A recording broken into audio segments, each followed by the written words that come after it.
So, October 4th, right around the corner.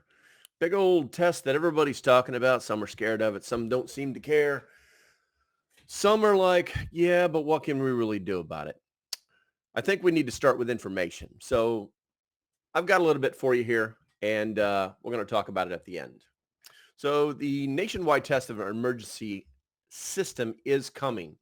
Although it's only a routine test of systems designed to inform the public about incoming threats, the alerts can still be a bit alarming.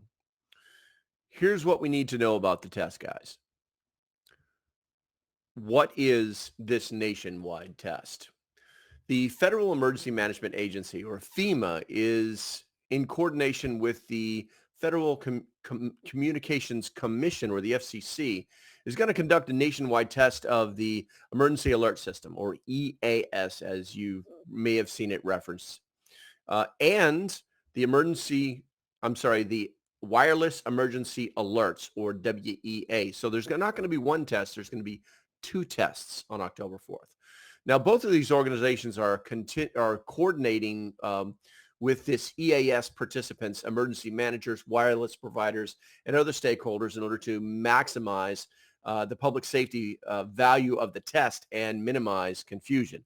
Everybody is absolutely confused. In fact, everything that I just said to you was confusing in some way, shape, or form. Now, when will this test actually happen? The national test consists of two portions that will test the capabilities of the WEA, and the EAS. Here we go. So there's two tests. Both tests are scheduled to begin at approximately 2:20 p.m. Eastern Time on Wednesday, October 4th, and this is according to FEMA and their actual press release back from August. If this October 4th test is postponed, a backup date is scheduled for Wednesday, October the 11th. You know, why do they like Wednesday so much? That's something to think about. Now, why are these emergency alert systems being tested? According to FEMA, the purpose of the test on October 4th is to ensure that each system continues to effectively warn the public about emergencies, particularly those on the national level, which can be a little bit scary, guys. It can be a little bit scary. Now, what's going to happen during the test? The WEA portion of the test will go directly to all consumer cell phones. Let me say it again. All consumer cell phones.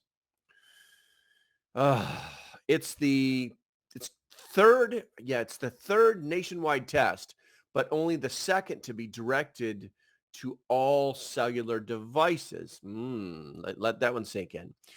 Now, FEMA reports that the text message will display in either English or Spanish for each consumer, depending on the language setting of their phone. That's interesting. So it actually would know the language setting of your phone? That's quite interesting.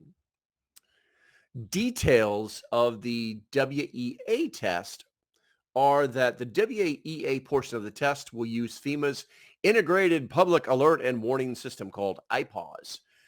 It's a centralized internet-based system that enables authorities to send emergency messages to the public through various communication networks. Now, this test will be administered via a code that's sent to your phone. That's really interesting. All wireless phones should receive the message only once, and there's a reason for that. Cell towers will broadcast the test for approximately 30 minutes, during which all WEA-compatible phones that are on within range of an active cell tower and those wireless providers that participated in the WEA should be capable of receiving the message, according to FEMA. So if your phone is on, then you're supposed to get the message. Now, I don't know if you live in tinfoil hat land, and obviously October 4th, we're going to be doing this live. We should definitely be prepared to see what happens. The test message will say, "This is a test of the National Wireless Emergency Alert System. No action is required," because we already have you. It'll be accompanied by a unique tone and vibration. So I don't know about a unique vibration, but a unique tone. It should be a tone that we, I guess, have never heard, but we'll find out. All major providers participate in the WEA on a voluntary basis. So your cell phone company has volunteered to participate in this program. And I'm pretty sure that was more like they were voluntold. Now, the details on the EAS test. We're going to get go a little deeper, but we're not going to go crazy deep. The EAS message will be sent out as a common alerting protocol message via the IPAWS open platform for emergency networks. The test is scheduled for approximately 1 minute and will be conducted with the participation of radio and television broadcasters, cable systems, wireline video providers, and satellite radio and television providers. And this is all according to FEMA. So it must be what's going to happen, or what they're hoping to happen anyway. The test message will be similar to the monthly tests that the public is familiar with. It will say, this is a nationwide test of the emergency alert system issued by the Federal Emergency Management Agency, FEMA, covering the United States. And it'll happen from 14 or 2:20 to 2:50 Eastern time, roughly. And it'll say this is only a test and that no action is required by the public. So nobody should be freaking out over this. The message will interrupt programming only once before regular programming continues. Now, one of the things that that I talk about from time to time is what your cell phone can do, who has access to it. There's a lot of questions about these kind of things. Now, when we start talking about the WEA, okay, or the Wireless Emergency Alert System, there's actually 3 versions. But one of the things that you need to know is that the federal government has got their tentacles into all of these companies. There's actually 3 different versions of wireless emergency alerts, or WEA messages, and the WEA 1.0, 2.0, and 3.0. And if you go to if you just Google phones compatible with WEA message, you'll find that it's probably going to take you to Verizon like it took me there. I was trying to bring this up on the screen, but I'll leave a link down below so you guys can actually see it. And then you'll be able to see what phones are compatible with what messages. And you'll probably see that your phone is on this list because it looks like it just goes on forever. So what can we do? Here's the thing.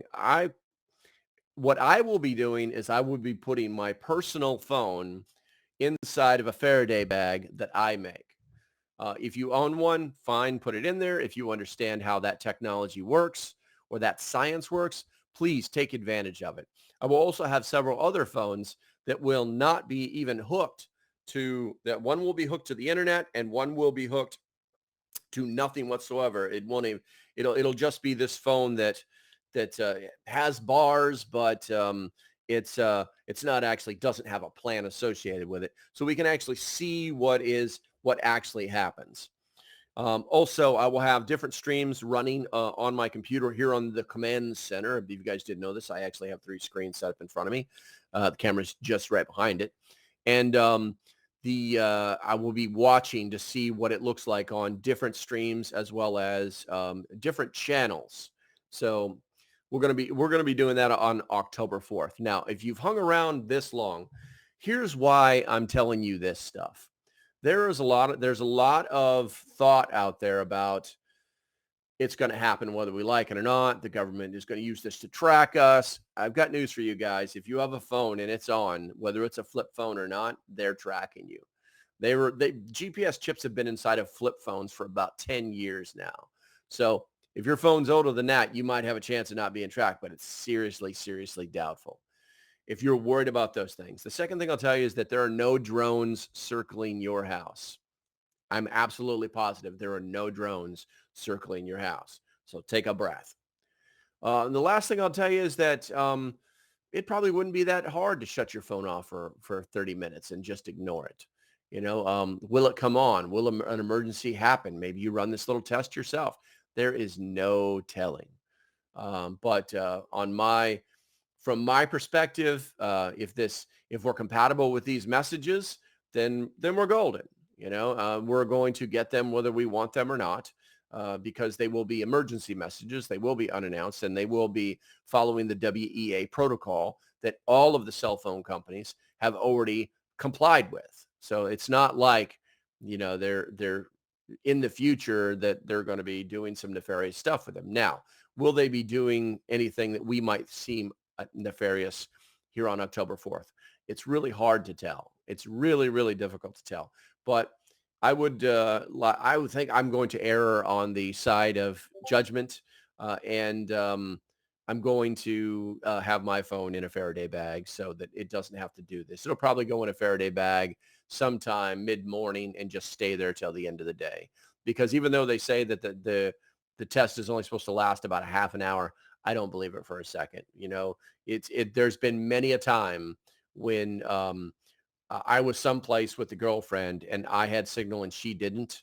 And I would get an Amber Alert, or I would get some kind of emergency message about possible flooding or high tides or something like that. And she did not. And then a couple hours later, boom, her phone would go off. So let that sink in. Be adults, make your own adult decisions. As usual, if you like what I'm doing, do me a favor, hit that like and subscribe button. If you like to support the channel, do me a favor. I'll leave a link down below here. You guys can figure this out. Until the next time, stay safe. Have a great day, and I'll see you when I see you. Bye-bye.